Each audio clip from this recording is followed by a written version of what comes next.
Na aula de português de hoje, vocês irão desenvolver a atividade da página 43. Você é o autor. Bom, qual é a produção textual que vocês irão produzir?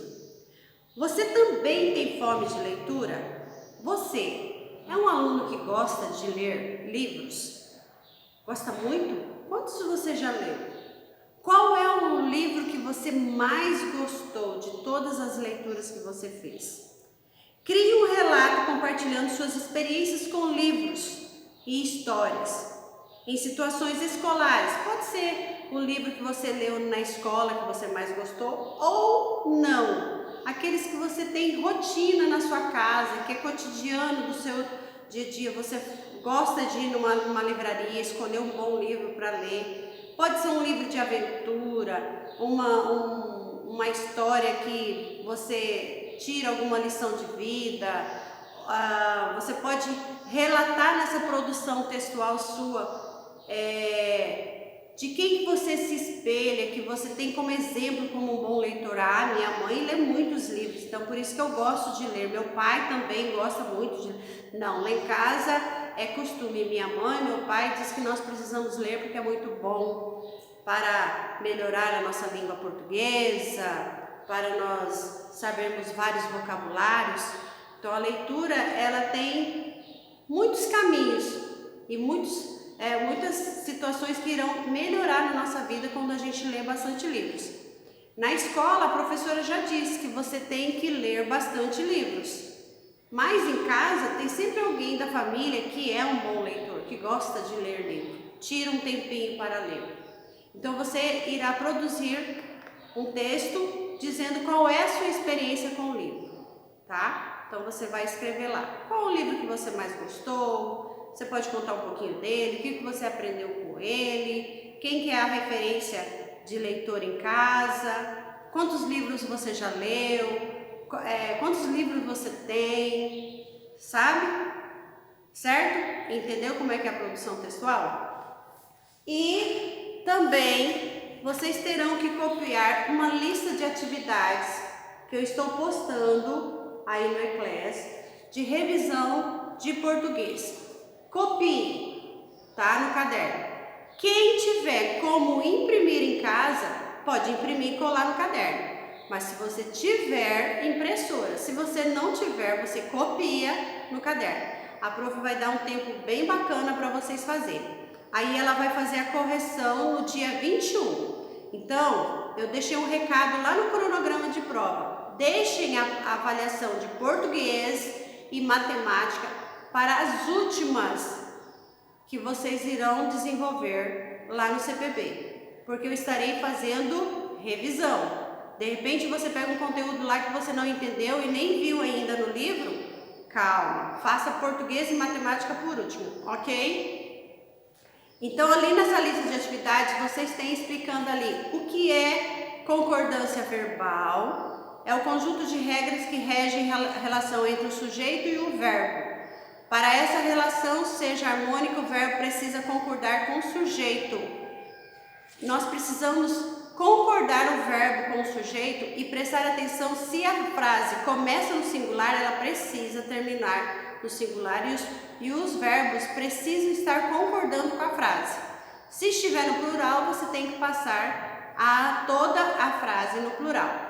E ali vem umas atividades que vocês irão marcar a opção e completar as frases, tá?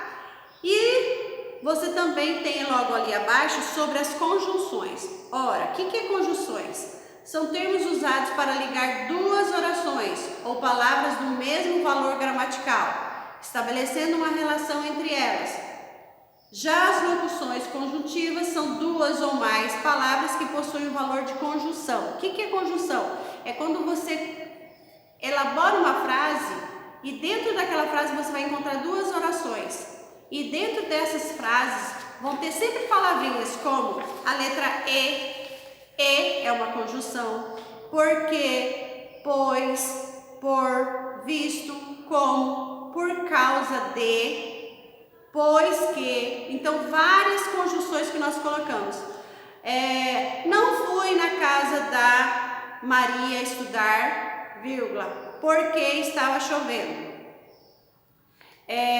Hoje fui ao supermercado, vírgula, pois não tinha tal ingrediente para a minha receita. Então você formou duas frases, então já é uma oração, porque você precisou da ajuda da conjunção para ligar duas frases, certo?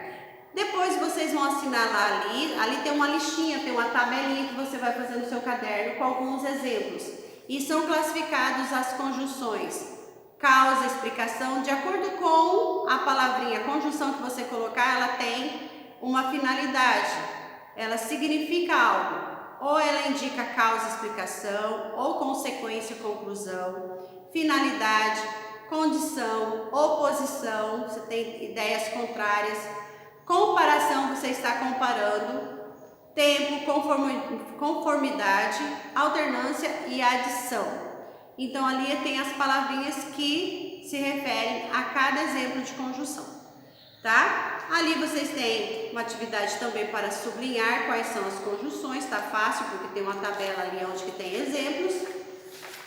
E o último exercício 7 fala sobre palavras paranônimas. O que é palavras paranônimas? São palavras que são escritas de formas diferentes, mas elas têm som parecidos, mas os significados são diferentes. Por exemplo, eu posso colocar aqui caçado, caçado com cedilha é caçado de caçador, caçado com 2 S já tem outro sentido, né? Você foi caçado, você não faz parte mais daquela equipe, você perdeu aquela função. Cela com C tem um exemplo e cela com S tem outro exemplo, tem outro significado. Cheque com X é de checkmate, cheque com CH é cheque aquele que a gente preenche para pagar uma conta. Então nós temos palavras que são escritas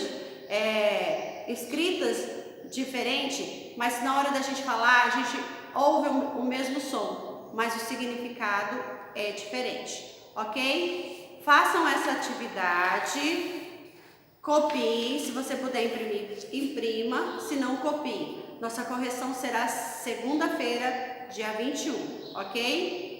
Boa atividade para vocês.